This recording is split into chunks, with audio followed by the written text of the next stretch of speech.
This video will show you how to replace the front lower ball joint on a GMC Sierra 2500. This will be located behind your front wheel. Let's get into it. Okay friend, let's get started on our job. The first thing we have to do is safely raise and support the rear of the vehicle so the wheel's off the ground. Once you've completed that, we're going to remove our center cover. Use a 22mm to loosen each one of the lugs. After that, we'll remove all 8 of our 22mm lug nuts as well.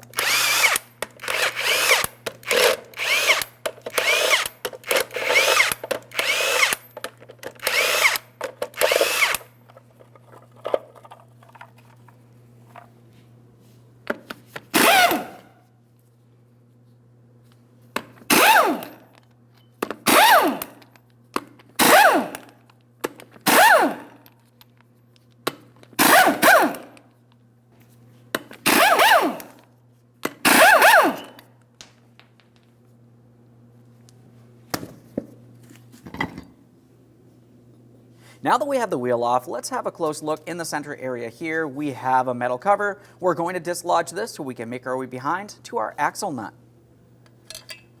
For this, I'm just using a small hammerable pry bar. I want to make my way in between this area so I can separate it.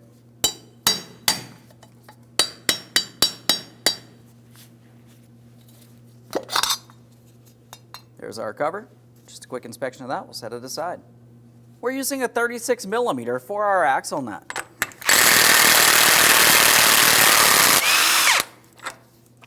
There's that. Once you have removed the nut and its washer, continue on with a hammer and punch directly in the center of the front axle. I've used some penetrant to help break this free.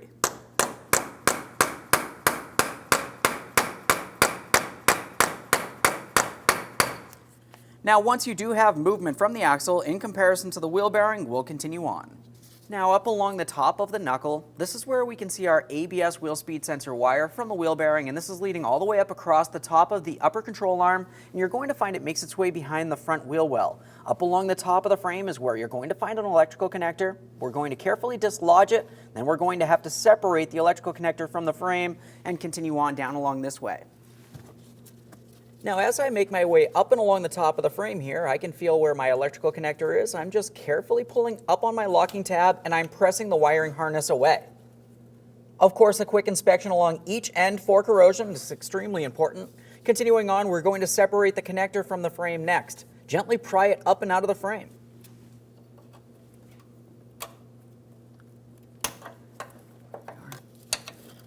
Now, sometimes the mounting point will break off. That's okay. We can try to remove that or use a wire tie as necessary. As we make our way down, we have another mounting point. Pry that out of place as well. Let's continue making our way outward up along the top of the control arm. We have another mounting point. I'm just going to use a small flat blade screwdriver for this. The locking tab is inside of this area, so I'm using a small screwdriver. We're just going to make our way in, gently pry to separate that. Inspection of that. This is looking good. Now we're just going to pry this off of this metal bracket. Let's set this cable aside.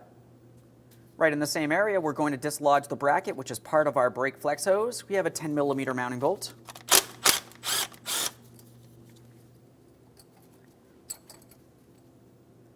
Quick inspection of that.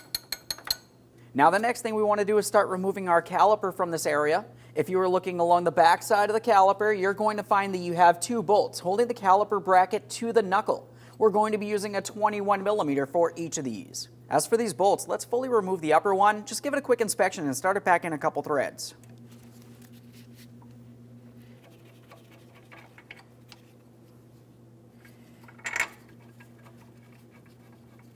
With that started in a couple threads, we can fully remove the next mounting bolt.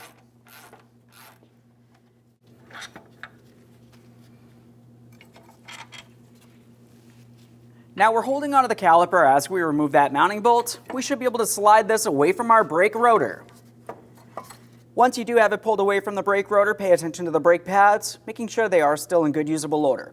We're going to hang this aside, putting no pressure on our flex hose. Let's remove that brake rotor next. At this point, let's focus along the forward side of the steering knuckle. This is where we can see where our outer tie rod end connects to the knuckle. It's held in place with a 21mm mounting nut. Go ahead and remove that nut, just a quick inspection, start it back on a couple threads. With the nut still in place but loose and penetrant, we're going to be tapping on the steering knuckle. We need to cause vibration, and the outer tie rod end should drop down.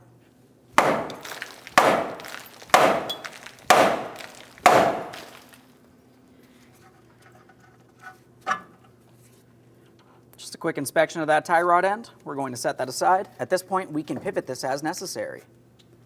Now, after dislodging the outer tie rod end, let's make our way to the upper ball joint next. I'm using an 18mm for my mounting nut. Typically, you're going to find that the threaded area on the ball joint stud may be rusted. We'll use a wire brush on the threaded area here first.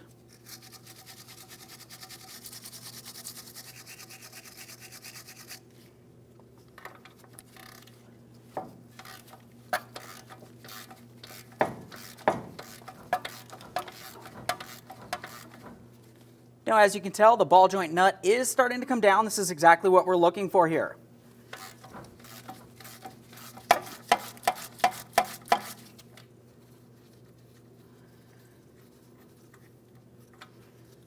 Once it's fully loosened, go ahead and remove it. Just a quick inspection. We're going to start this back on, just a couple threads here.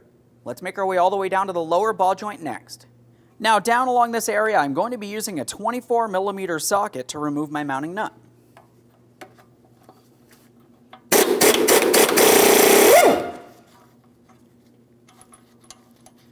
Now we can start this mounting nut on as well, just a couple threads here. At this point, we have both of our ball joint nuts loosely in place. We're back up along the upper ball joint area.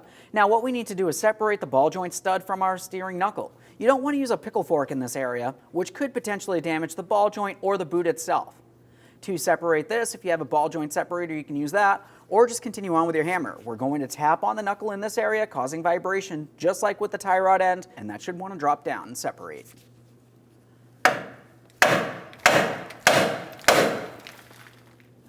Now we're pulling down on the upper control arm so we can remove our upper ball joint nut. We're holding onto the knuckle and the control arm. We should be able to pivot these to separate them. So as we pivot this around, we want to rock it to a position that we can gain access to the lower portion of the knuckle. Now once again, we're going to cause vibration in this area. You're going to find the knuckle drops down. You need to make sure you have this mounting nut loosely in place. Otherwise, this could potentially fall and hurt you.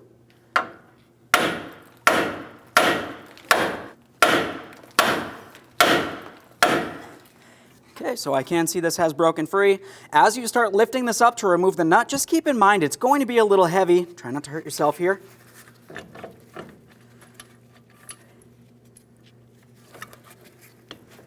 Now we're going to have to start pulling this down and pulling it away. We need to remove the axle from this area at the same time as the ball joint.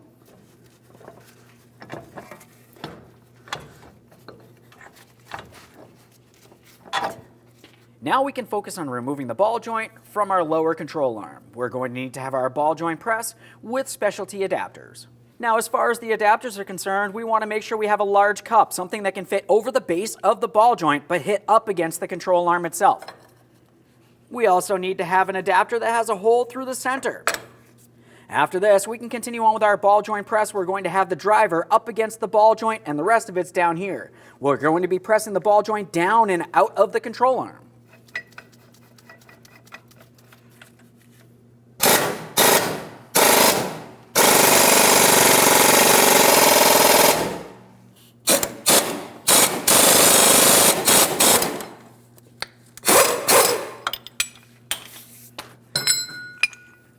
There it is, friend. Prior to installation of any brand new part, make sure you clean and inspect the mounting area.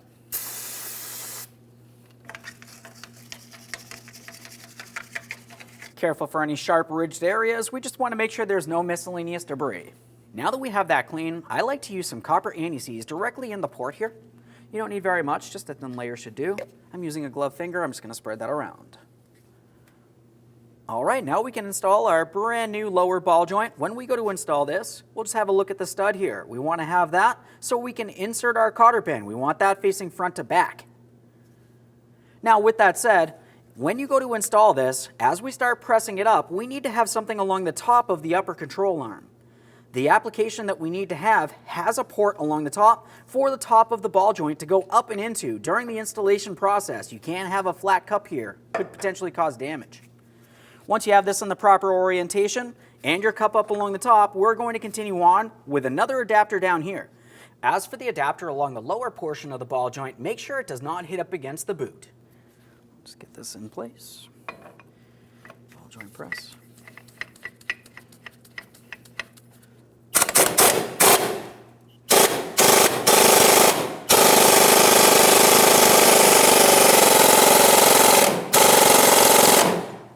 Now, as we're pressing this up towards the control arm, we need to confirm that the base of the ball joint is completely pressed up against the control arm all the way around. Double check prior to removing your tool.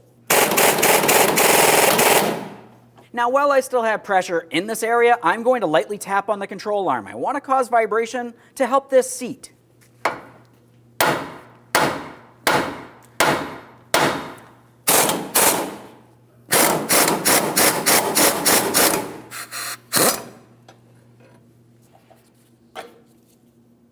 Double check the ball joint. We're making sure it is seated and we have not caused any damage to our boot. This looks perfect. Now, before we get the knuckle in place, let's make sure we clean the axle.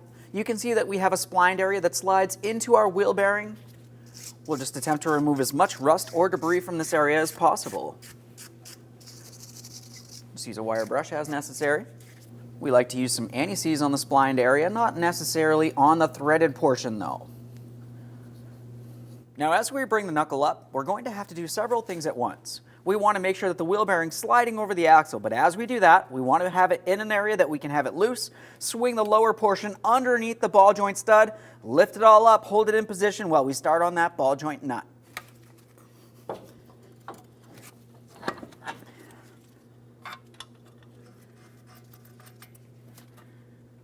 At this point, we'll make sure we have our upper ball joint mounting nut. We're going to bring the knuckle, we're swinging it up into position. As we bring it up, we need to make sure the axle is going into the backside of the wheel bearing. It's going to protrude out through the outer portion. We'll start on our upper ball joint mounting nut once we have it in place.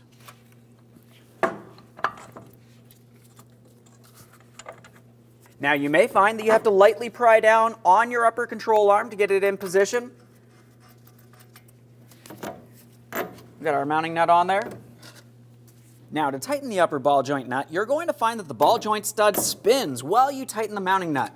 So we're using a pry bar to apply downward pressure on our ball joint, driving that stud down and into our knuckle.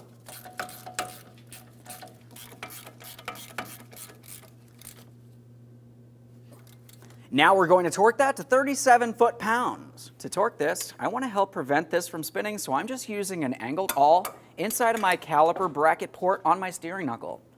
That's going to hold this for me. 37 foot-pounds is what we're torquing that mounting nut to.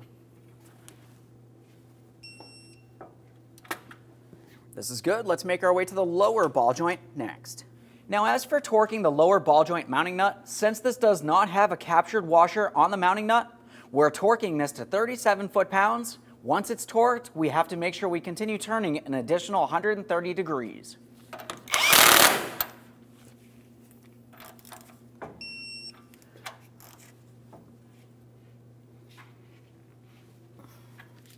Now, since our ball joint has a slotted mounting nut, we need to install a locking cotter pin. This locking cotter pin has to go through the slots on the nut, but it also needs to be aligned with the port on the ball joint stud itself. Now, if you cannot slide this through because it's not aligned, you need to continue tightening the mounting nut just enough that you can install the cotter pin into the next available slot. Ours is aligned. That works out well. We'll make sure we peen that over so there's no way this nut can loosen up on us while we're driving down the road. Let's align our outer tie rod end with the steering knuckle next. Slide that straight up and through. We have our mounting nut. As for that, start it in, snug it up. The torque for that will be 44 foot-pounds.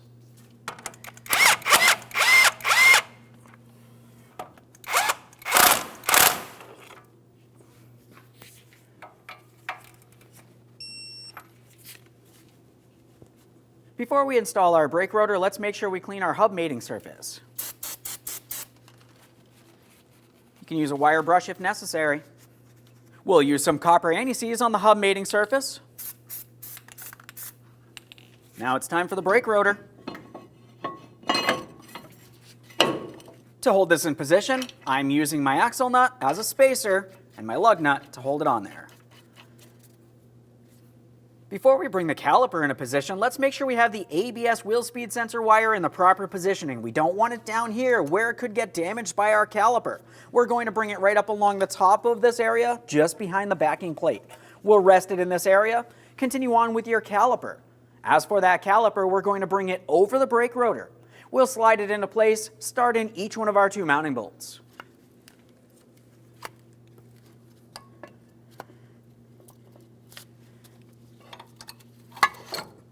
Now before I get my bolts in place, let's just have a quick look at our brake flex hose. What we're paying attention to is to confirm it's not twisted in some way that might restrict the brake fluid flow. This could happen if you are bringing the caliper over and you turned it in some way.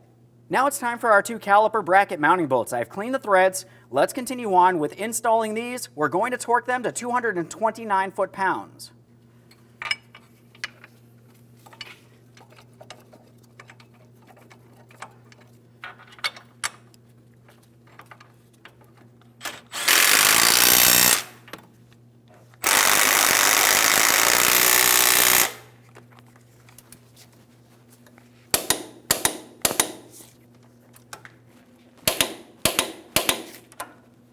With the caliper in position, the brake rotor can't go anywhere. We can remove the lug nut and our spacer.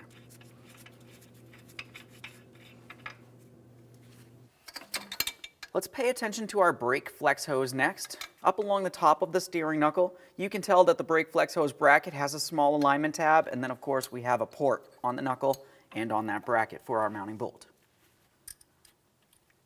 We'll just start in our mounting bolt and snug it up.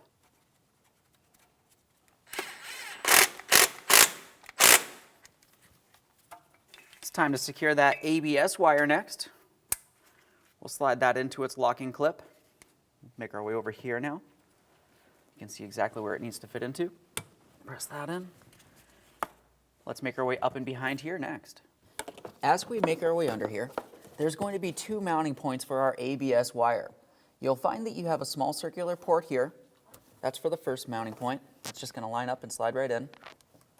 There we are. The next mounting point is going to be right up along the top. Obviously, from under here, it's fairly difficult to see. Generally, you can just feel around. You're going to find another circular port, line it up, and press that in.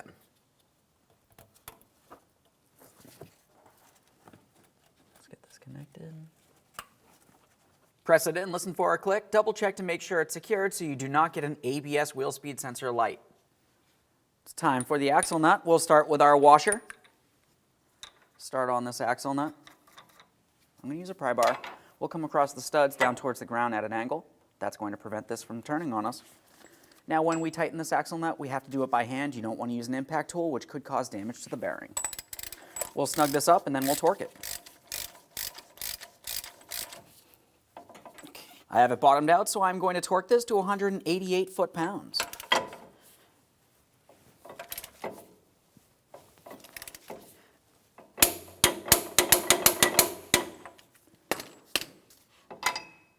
Once you have that axle nut torqued to specification, it's time for the protective cover. We'll tap this in place using a rubber mallet.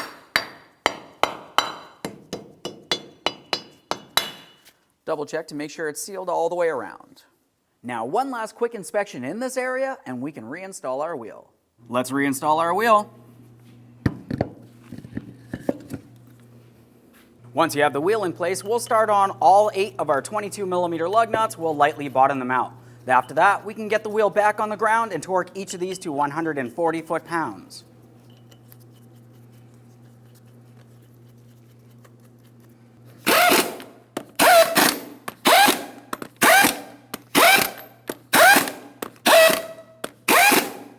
Now I've got the wheel back on the ground. Let's go ahead and torque each of these lug nuts to 140 foot-pounds in a crisscross manner.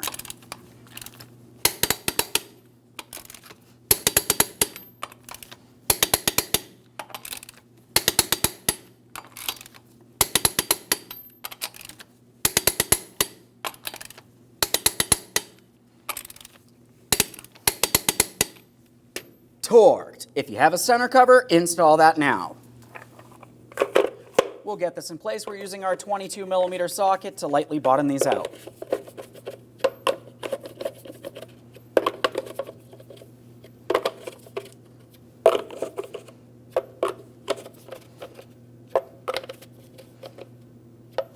Double check to make sure it's secured in place. Okay friend, we finished our installation. Now the next thing you want to do is take your vehicle for a road test. Make sure you have no ABS light and get yourself a 4-wheel alignment. Thanks for watching. When only the best will do, demand TRQ. The only company that lets you view before you do. TRQ is committed to offering the highest quality aftermarket auto parts that are engineered for peace of mind. Thanks for using and viewing with TRQ.